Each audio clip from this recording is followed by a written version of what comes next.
Thank you so much for listening to Breadwinning Mums. We really appreciate your continued support over the last year, and we're happy to announce that we have published the Breadwinning Mums book. This book is based on the conversations from the Breadwinning Mums Season 1 episodes. It highlights the candid journeys of each mums, as well as the golden nuggets of wisdom from their life's lessons. If you're in Sydney, I'd like to personally invite you to the Breadwinning Mums book launch. It's on Tuesday, 12th of March 2024, 6:30 to 8:30 p.m. at Harry Hartog in Bondi Junction. Join us for some heartfelt conversations with myself, Wendy Sveglik, Julie Parkinson, and Yanti Ropian over cheeky drinks and nibbles. RSVP on Humanitics and search Jane Lim. See you there!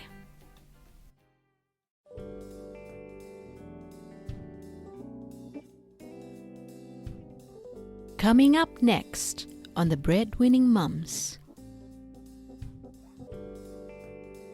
I'd say get off your ass and do more when you're young, because when you've got a family, you won't have that opportunity, because obviously you want family more than anything else in the world. I've had a lot of really good ideas in the past and people have actually made fortunes off it.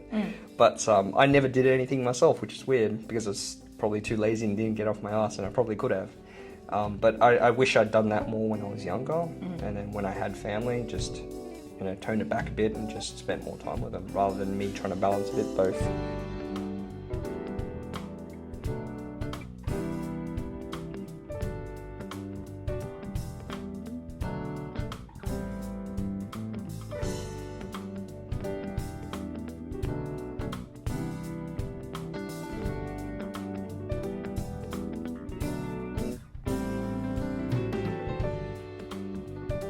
Hello everyone, and welcome to the Breadwinning Mums podcast. This is a place where we debunk the myths of working mums, cheer each other on, and show the world that it's okay to be a mum and still pursue excellence in your chosen area of expertise. Today we're chatting with Patrick Tsang, who is not a breadwinning mum, but a breadwinning dad with 2 daughters. Patrick is an NV1, ex-CTO, and experienced leader in platform and quality engineering. He shared with us his life story about growing up in Sydney as a young child from Hong Kong, finding his way through world travel and career in adulthood, and prioritizing family over work advances. Here we go with Patrick Tsang.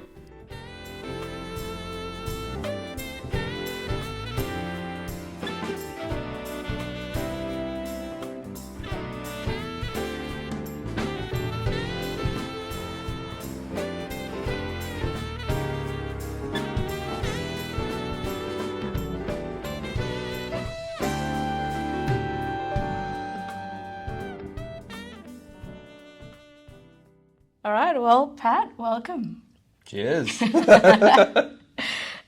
you're not a breadwinning mum. Definitely not a breadwinning mum. You are a breadwinning dad, though. Yes. Can you take us to the very beginning and tell us a little bit more about yourself and how you came to be where you are? Okay. Look, I'm pretty much an Australian-born Chinese. I came here when I was 2 years old. Immigrated from Hong Kong, and pretty much stayed in Australia for most of my life until I was about 21 and got kicked out. And, just been working ever since in IT. So I've been doing a whole lot of different things there. So from, working in small companies and startups to really big enterprises, I kind of do a whole lot of things in tech. Okay. Just to make it really brief and short, I don't know how... how deep you want to go. I don't have a biography, but maybe that's down the track. I don't know. to be seen. Yeah, exactly. Tell us a little bit more about your parents. So were they both from Hong Kong? Yeah, so, mum is basically from Shanghai, and then my dad's from the southern part of China. They met in Hong Kong, and, that's basically how I came about. Yeah. My dad and mum were both doing very different fields. So I think mum was more of a translator and a diplomat type. She was doing that type of stuff back in the day. And then dad was into electronics and he was an engineer. But then, when we moved to Australia, it was pretty different. Yeah. You know, I don't think he was able to get, and my The mum, job that he was... they weren't able to get the jobs that they wanted. So, you know, Dad ended up doing, I think, restaurateuring for a while. So if you're ever in the, if you know about the city back in the day, a lot of the teppanyakis, they were run by my dad and stuff like that. Yeah. And my mum, she just ended up being stay-at-home mum, looking after, you know, 2 young boys, and that's how that kind of happened. And yeah, I guess from an upbringing point of view, you know, been in pretty much Sydney most of my life, bar when I met yourself in the UK and all that. And I think when I started working, I was traveling a lot, but other than that, mainly based here. Have you heard of the term third culture kid? Third culture kid. Yeah. What is that? It's when your parents were from somewhere and Okay. then they moved somewhere else, Okay. and you were born there, but then you moved on somewhere else again. Yeah. Completely different cultures. Have you ever had to? And I know you moved here when you were 2, so it was probably really, really young. But have you ever identified yourself more as a Chinese growing up? That's kind of an interesting one. I think growing up in Irvington, which is where I was based when my parents first immigrated here, things were really different there. It was, you know, there weren't very many Asians at all. At the time, yeah. And I think growing up, I didn't really identify as a Chinese person because there was no one, right? Yeah. It was just Yeah. me and my brother and maybe a few others in the area. But I think as I got older and I started going to like university, I started to realize, oh, there's actually my people around as well. Yeah. And I think as I've gotten older, I've started to identify as a bit of both. Yeah. You know, I still feel like I'm Australian, but I do have a Chinese heritage, and Yeah. I'm trying to embrace that a bit more because, Yeah. you know, growing up and even in work, I think we tend to default a lot more to English, the way we do things from a Western's values perspective. I think we do that a lot more here. Yeah. And that's also kind of why I like going and traveling and doing that for work as well, because you get to see different cultures and really understand even your own culture. So I went back to Hong Kong a few times for work, and that was kind of interesting. Yeah, how was that? How was the very first time you went there? It was really weird and interesting. Yeah. You know, going there, obviously I was born there, and I think when you're there for the first time in like 20 years, it feels really weird. It's like a homecoming, but not. Yeah. Because people look at you and they're like, they start You're speaking different? to you. Yeah. And then when you speak back, they're like, oh, that doesn't sound quite right. What is this? Yeah. So they'll try and switch between both, and Yeah. you know, they try to talk to you. And you know, I guess for me it was kind of interesting because the amount of times I wasn't sure what they meant, and not because I didn't understand the word, but because Culturally, the culturally, nuances. yeah, I just hadn't been there for God knows how long, and Yeah. just didn't quite get it, I Yeah. guess. But Yeah. no, like I love it, you know, learning about my own culture. Can't believe it, right? But I guess that's what happens when you move to Australia and you're so far removed from Yeah. everywhere else. Yeah.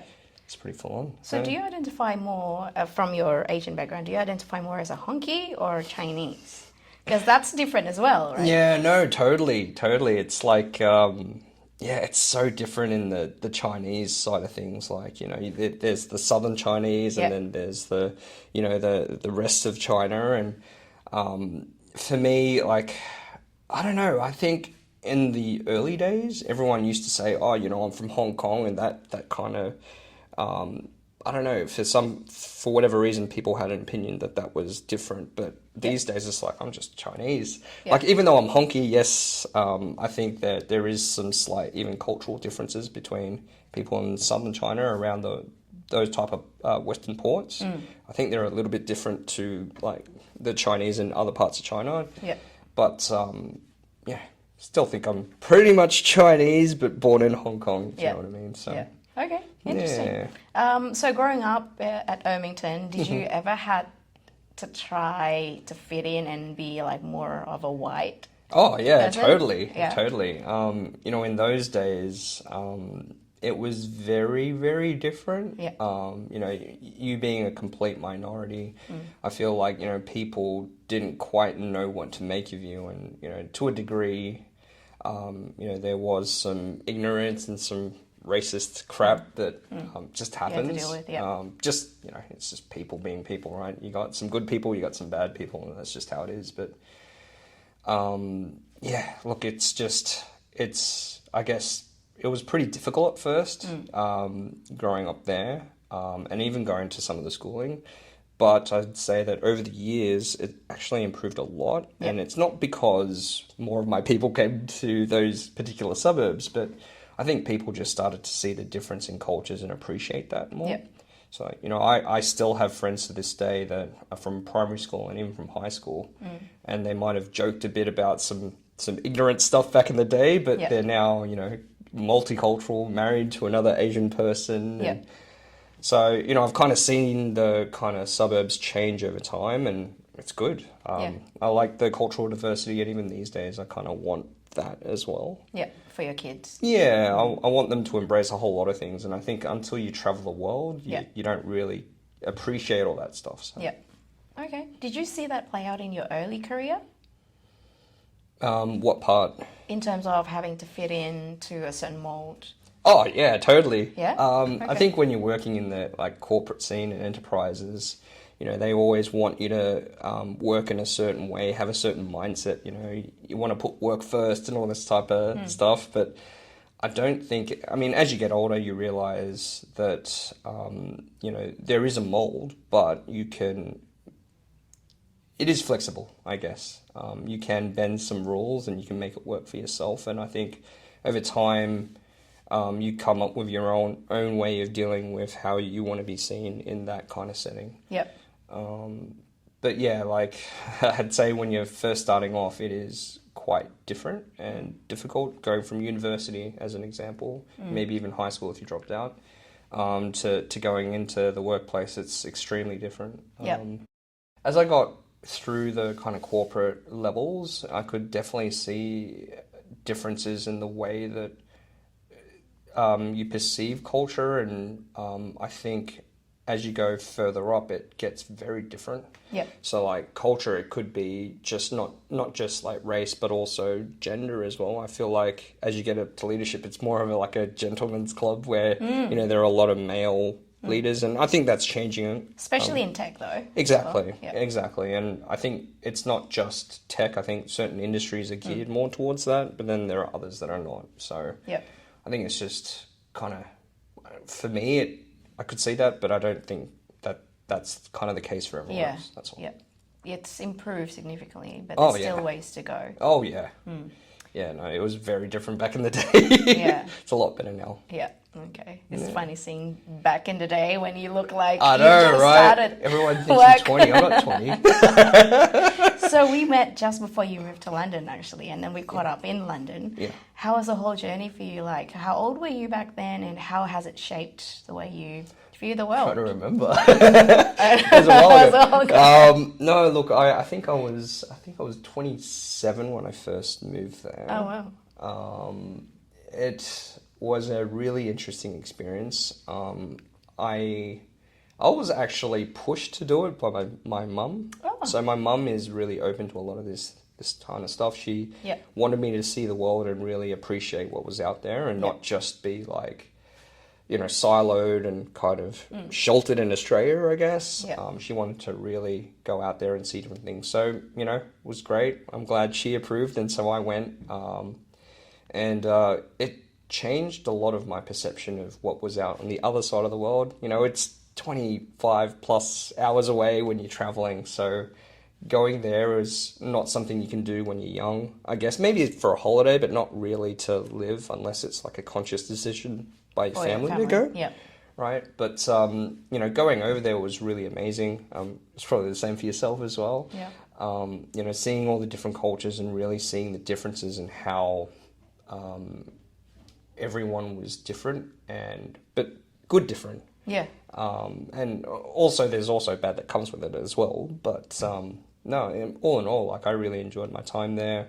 I feel like over the course of me being there, I got to grow up as not just from a professional perspective, but also as a person. Yeah. I feel like, when you're kind of working and traveling, it's very different to living in another country and, for me, having to cook every day and not just go eat out because I got per diem from work, doing the laundry and doing all this type of stuff that you normally wouldn't do, and really growing up as an adult was that was the UK and kind of the European experience for me. Yeah, it's a great life skill to have. You trying to, get your own roots again, find a place to live in, find a job. Set up a bank account was so hard, I remember, for some reason. Yeah. Okay, interesting. I wanted to ask, in terms of your family when you first moved here, how old was your brother at the time? My brother Paul was 4 years old. Okay, so he's 2 years older than you? Yeah. How did he take it? Have you ever talked to him about the experience? Look, I feel like it probably was harder for him. So as a 2-year-old, I don't remember much, but I was told by my parents that I already had a grasp of Chinese, so Cantonese to be specific, but I didn't really know any English, so I struggled a little bit, but I feel like my brother probably struggled a lot more because he was 4 older. and he would have learned a lot more and been really...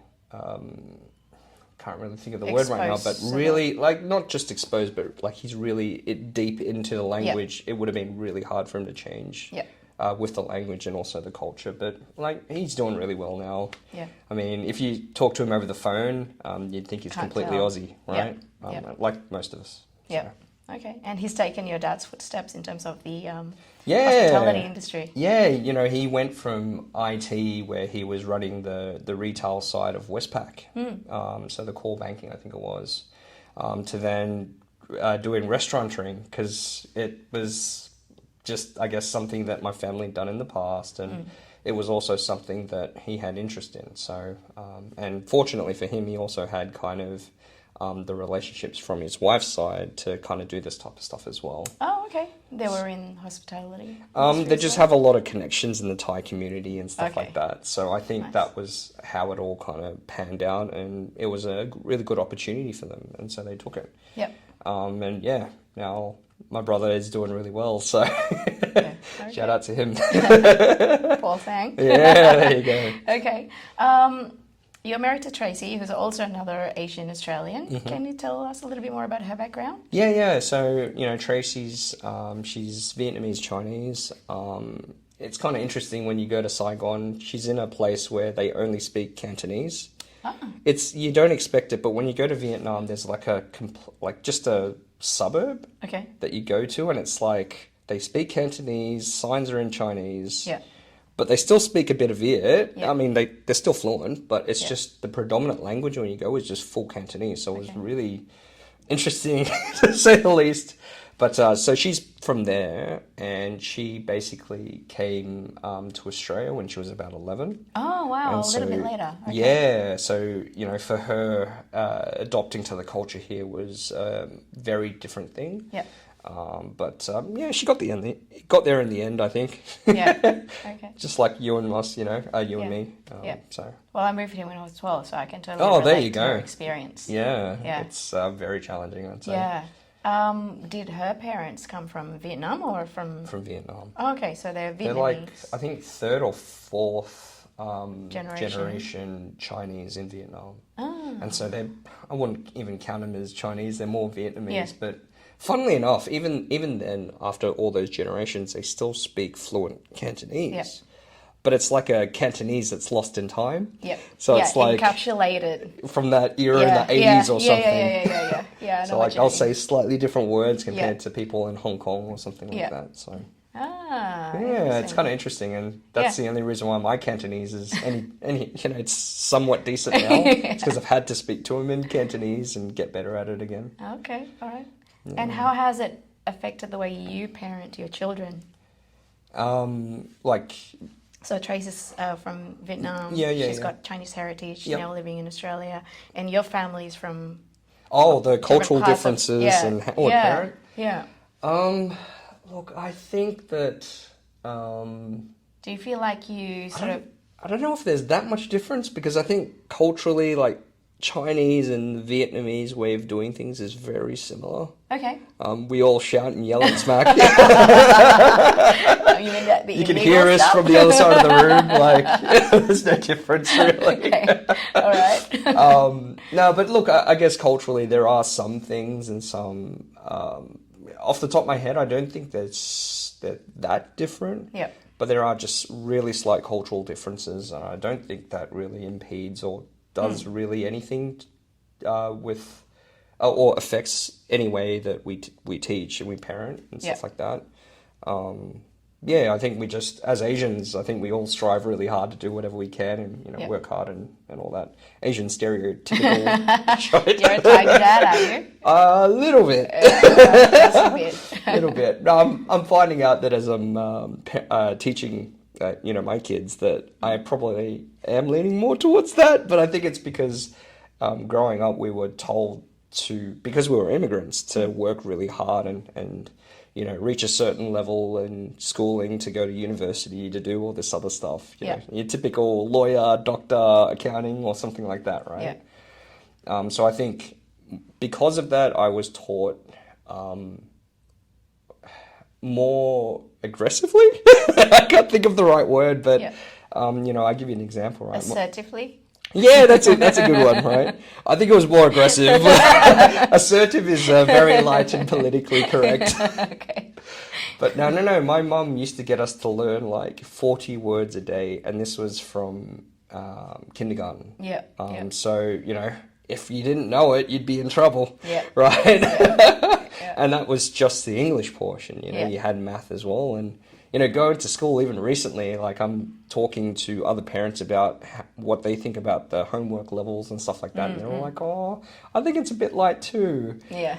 But I don't know. I'm trying to hold back a bit because I'm like, I don't think it's enough. Yeah. It's always a struggle of wanting them to push harder, but also giving them the childhood that they will only have for that small window of time. Yeah. So. Okay. Interesting. So you've got 2 girls? Yeah, 2 girls, Cassandra and Genevieve. Yeah. They're 7. She's about to turn 8 in like 5 days. 8 and 4, turning 5. Nice. So 3-year gap between them. How has the fatherhood journey changed you as a person? I think it's softened me. I think, because I grew up with a brother, and you guys know, girls. right? when you have boys or when you grow up with a brother, it's a very different upbringing. I think we're a lot rougher. I think as we get older, we get a little bit tamer, but early off, we're very rough. We like doing a lot of boy things, you know what I mean? But with 2 girls, I'm learning how to be a princess. Yeah. I'm dressing up with them. I'm, learning to cook with them and, do all that type of stuff. And I'm still learning braiding. Okay. I can't do it. I can't do it properly. It's terrible. I showed you. You can keep trying. I'm a slow learner when it comes to this stuff. I've never had long hair in my life. Okay, fair enough. Yeah, so, still learning all that stuff, but I'm finding it really rewarding, especially, learning about how girls play, how to, get the best out of them as well. I think it's a very different experience to having a boy. Not that I know, I've only got 2 girls, but you can imagine. You can probably say. With one. Yeah. Okay. Yeah. I think parenthood gives you this opportunity to not only reflect back on our own childhood, but to, for lack of better words, to fix a few things that were missing in our own childhood. You feel like, okay, this is what I'm going to get right this time. Yeah. Can you relate? And if you're open to sharing, is there any specific area that you feel this way towards? No, that's a good question. I feel like maybe growing up, I had certain regrets, like, I wanted to do more sports. I think as, an immigrant kid, I think we were pulled and kind of pushed towards academia, and that was the only way forward. Being in Australia, I think we're blessed to have a lot of different options and pathways, even into the sporting side of things. And, growing up, I was quite good at certain things, but I was never really able to kind of really pursue it. And so, with my daughters right now, they're doing a lot of athletics as well as doing academia and all that type of stuff. And they're really excelling in sporting. So I'm kind of glad that they're doing that when I didn't really have an opportunity to do that. Yeah. So I'm really happy with that. But other than that, I think Apart from that, maybe even some musical instruments, which is weird coming from me because that's also very Asian stereotypical, but I never got to like play piano or play the guitar. Or I learned a bit of that in high school and stuff like that, but I never really got to do it because I had to go to math tutoring. Or... Yeah, it wasn't an option. It wasn't like a professional option. Exactly. Yeah. So yeah, there are only three options in your career, right? What As is an it Asian, again? a lawyer, doctor, or accountant. And you were not. I mean, We were rebels, me and my brother. We had to I'll get do out. IT. Yeah, it's close enough. Earns all right, so tick in the box, you know. But yeah, so it's a bit of that. Yep, interesting. Yeah. And so tell us a little bit more about your life now. What's it like? Hectic. When I'm normally working in a job, you know, doing leadership level roles, it is really intense. I find that most times I'm trying to balance work and life at the same time, and I'm finding it difficult, and I'm assuming everyone else is that goes through this too. And obviously, you know, you have to make trade-offs between the choices you make and the roles you take and the work that you do. And I think that is probably something I wish I knew earlier in my career. You know, not just about pursuing money and going up the corporate ladder, but really taking a breath and stopping at a certain level to really enjoy life a bit more. Because, like, yeah, it gets crazy stressful. I remember being a CTO at one point and having breakfast meetings. So, you know, your kids are still in bed. And then, you know, going and doing midnight and, you know, even really late hour activities with other C-levels to build business or talk about some strategy or do some business activity at really late hours, come home and not see your kids, they're already in bed. Yep. So, you know, for me, family is a priority. And that's why I've made a conscious decision not to do leadership roles until they hate me, my kids. And then I can go do that and pursue that. Yeah. Okay. But even then, I feel like at that point in time when they're that age, I don't know if I would want to go to that level anymore anyway, personally. So. How long were you in this role for until you finally realized, hold on, this is not the life that I want for myself? Look, as a C-level, I was there for 2 years, but even the lead up to that, I feel like... Yeah, you had to work for it. I think as a head of and above, you're going to be putting in a ton of hours unless you're in kind of a stable company that's somewhat enterprisey, because if they're not to a certain size, you're going to end up doing a lot more roles than you probably should. Yeah. And it's probably healthy. Yep. It's sustainable. Yep. But... yeah, I feel like I probably learned this lesson a long time ago, but because of the, you know, money, I think it's no money, no problems, right? It's like, you know, you earn a certain amount of money, you get used to the lifestyle, and then that becomes your base, and then you don't want to go under that because you want that continuity. So you end up pursuing more and more, and it becomes a problem. Yeah. So I feel like... you're stuck in that hamster wheel. Exactly, right? But I feel like there is a point in time when you can make choices. And again, it's a trade-off. So whatever you're most comfortable with and the level of lifestyle that you want, like, do you want to go on holidays all the time? Do you want a really nice house but a massive mortgage? You know, how's that going to affect everything? And not seeing anyone in your family for the whole week. Yeah, like that's crazy for me. Yeah. Maybe it's workable for other people, but... Yep.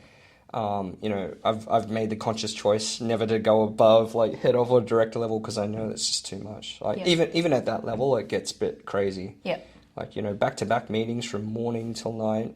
And in my last role, as an example, I was running multiple countries, and in some of the time zones in those other countries, it'd be like 3 hours behind us, and so that would mean I'd have to work at least minimum 3 hours. On top of what we normally work, right? But then they also work harder in like APAC particularly with like Asian countries and Asian culture. They'll do 10 hours minimum.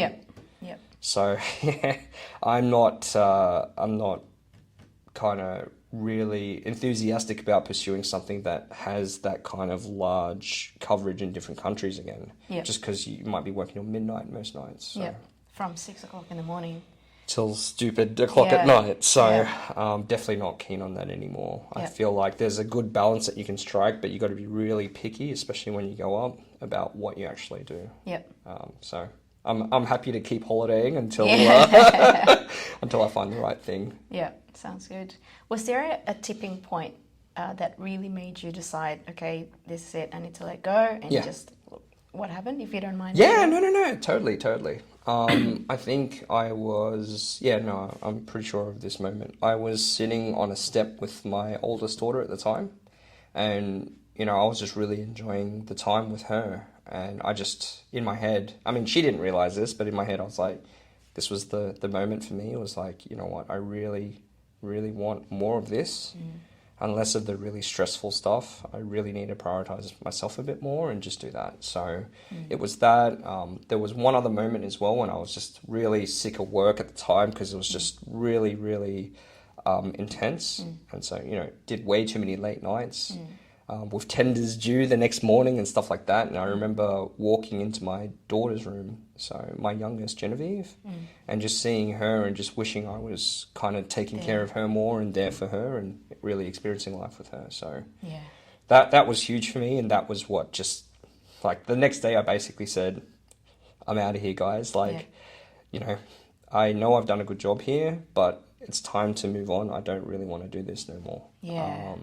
That was really huge for me. Yeah. And it's funny because the next day they were basically trying to promote me, and I'm like, no, I don't want to be a CEO. I want you to listen to this. Opposite of what I want. Yeah. Yeah. So I'm glad I've made the choices that I have now to basically be able to spend more time with my kids. Yeah, that's awesome. Yeah. Thanks so much for sharing. Yeah, cheers. One of the reasons why I started this podcast was because I was feeling the mother's guilt when I left the kids behind.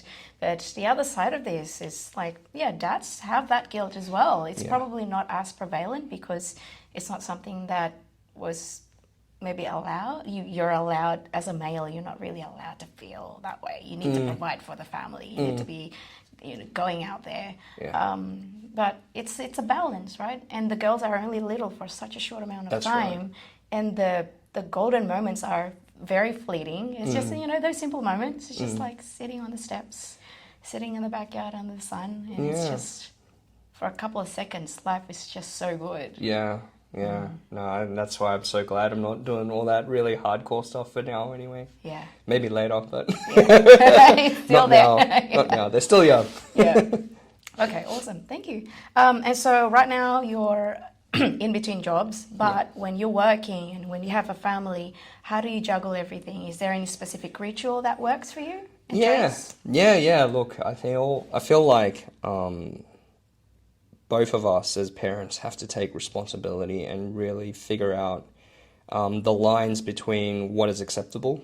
And I feel like every relationship works in a certain way, but you just have to figure it out. And so, for us, it wasn't like sitting down and saying, these are all the chores that we have to do, and this is all the work that we have to do, and then balancing it 50-50. I don't think that that's ever going to be true for any relationship, but just kind of sitting and talking to someone and finding out what's acceptable for you, what's acceptable for them, and compromising, because that's marriage and family at the end of the day, right? Everything's compromised. So knowing when each of us are really stressed out, kind of taking a step back, telling your partner, hey, it's not been a great day today. I'm sorry in advance of a snap.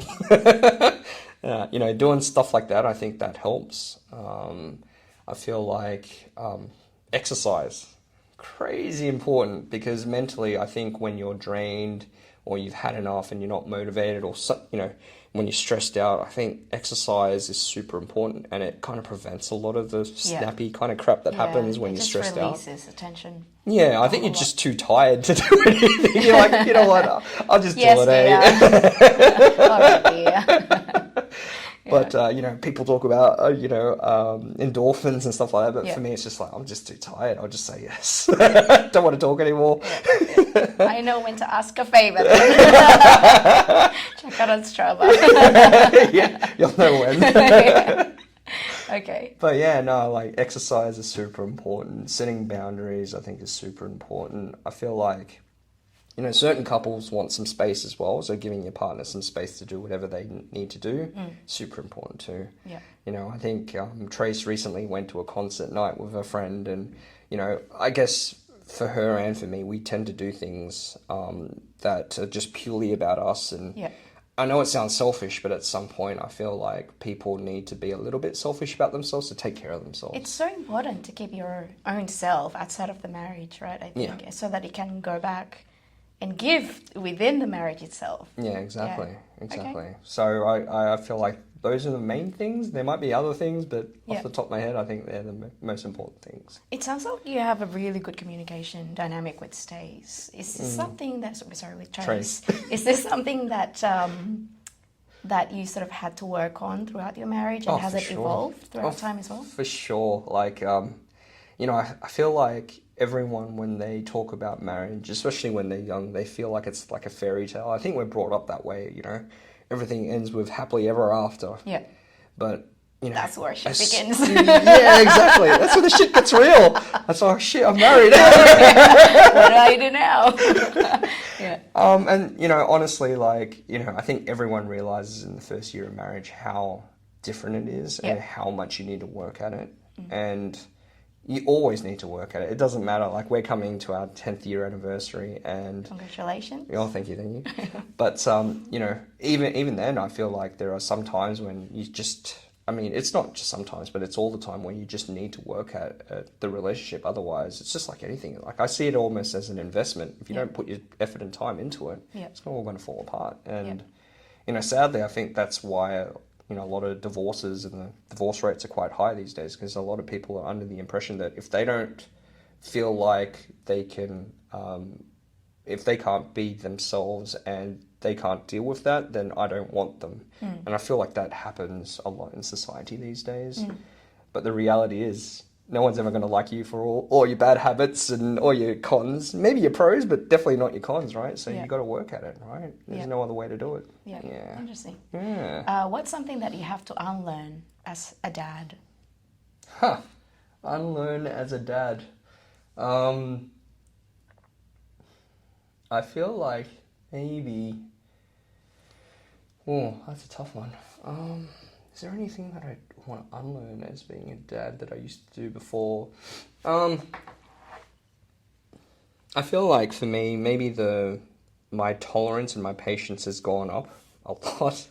I feel like when I was kidless, it was a lot easier to kind of have a lower threshold. And I feel like a lot of that's due to just, the fact that you're dealing with adults versus kids, as an example, right? Like, they don't know any better. They like pushing boundaries.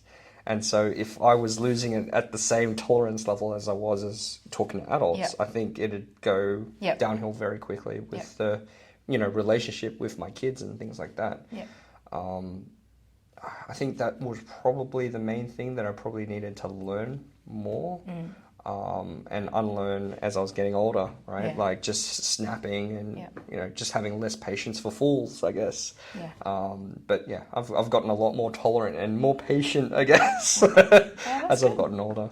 That's good to know. Yeah. Can you take us back to the young Pat? What was he like? He was always in trouble. Was he? Yeah. Look, I'd say that even though from like kindergarten to maybe about year 10, I was a really good student. I'd always have the streak of rebellion. So even from kindy, I was in detention every day doing something stupid. I'd be like, I don't know. Can't imagine it. Throwing rocks through a window across the road. Pulling other kids' pants down just because I thought it was funny. You're that kid. I was that kid. I was just causing a ruckus and making people laugh. I don't know what it was that motivated me to do all this crazy stuff. Being a second child, maybe. Yeah, probably pushing and exploring all the boundaries. Maybe that was it. Even to this day, I don't know why I did these stupid things. But no, look, I grew up over time, and I feel like I really grew up around university because I did the same sort of stupid shit in uni too. Okay. You know, I didn't do too well at the beginning, and it's because I was partying too hard. You know, no silver spoon anymore, no teachers around. You can do whatever you want, right? Yeah. But no, I learned really quickly because I was failing so much for the first 2 years to really step it up. And so, like, I aced my last 2 years, but screwed my first 2 years, so it balanced out to be okay. Good enough. Okay. Did you know that you were going to be a dad? Oh, I never saw myself until much later in life, I guess. And I to be honest, I never really thought about that as a young, like, uni student or as a kid.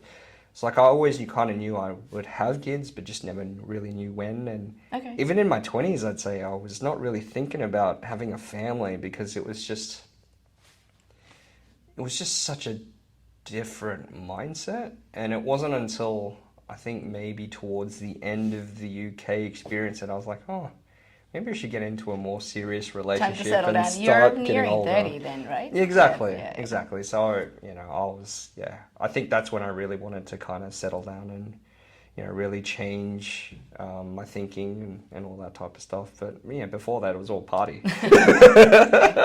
Sounds like you got the best of both worlds. Yeah. I think I just pushed it to the end. And like uni? Yeah, exactly. Yeah. I've been always doing this roller coaster thing. I don't know what I'm doing. Well, it sounds like it's a perfect timing because not long after you met Trace. So yeah. Here we are. Yeah. So I'm glad that worked out. Yeah. Okay, sounds good. Yeah. Do you have an alpha dad song? So if things are going crazy at work, your kids are giving you hell, and you don't feel well yourself, is there any specific song that you play on the back of your mental mind? I don't know if it's a specific song, but it's a genre. Yeah, okay. So it's funny, like, if I'm really happy, I'll listen to, like, electro, because that's my jam. I love that stuff. Yeah. But then when I feel like either working out or I'm angry, I'll listen to, like, hard rock, heavy metal. It's kind of the stuff I used to listen to in high school. So, totally, I'll listen to that. And so if it's really stressful, all you'll hear blasting in the car is, like, Metallica or something. Don't approach. Wait until the workout. Exactly. So you kind of know my mood basically for music. But yeah, I got some really mellow stuff as well. So yeah, it just depends on the day and how the stars align, if I got good sleep. Yeah, that's important too. Yeah, the massively. sleep, exercise. And also your social circle is very solid from what you've told me. Yeah. Look, still friends with people from kindergarten all the way up to high school. Actually, still have a friend from preschool that I still keep in contact with. That's so good. So, you know, for whatever reason, I don't know how it happened, but my high school year particularly is still very strong. Like, everyone still knows each other. We try and ask about each other through friends of friends. And I think the last time we all met up as a whole year was during our reunions. But, I mean, that was a while ago. The last one we had was 10 years. We didn't do the 20 years. Yeah. Getting too old for that shit.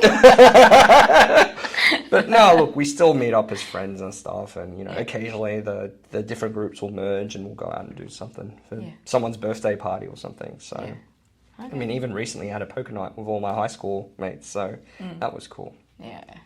Yeah, and like that's super important in life. Like I think you were alluding to, like, you know, you need the support in life to get through everything. And it's not just family. You know, you can have really close friends that will really support you through life. And I've been lucky to have a few of those in my life, particularly from kindergarten and some in university even. So you met Warren and all that. Yeah, they're good mates. So Okay. Awesome. Yeah. All right.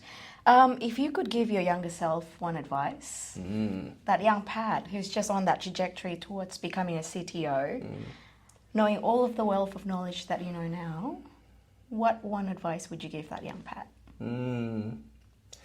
I'd say get off your ass and do more when you're young, because when you've got a family, you won't have that opportunity, because obviously you want family more than anything else in the world. And I feel like if I'd, you know, really pushed and created businesses or, like, you know, created a startup, did something in technology, because I've had a lot of really good ideas in the past and people have actually made fortunes off it. But I never did anything myself, which is weird because I was probably too lazy and didn't get off my ass, and I probably could have. But I wish I'd done that more when I was younger, and then when I had family, just toned it back a bit and just spent more time with them, rather than me trying to balance a bit both now. So I think that's the main thing. Earn it early, and just enjoy life later. I think that's probably something for all the friends that are also 20. Yeah. Do that now. Okay, awesome. Well, Pat, thank you so much for being here. Awesome. No, thank you. It was a pleasure.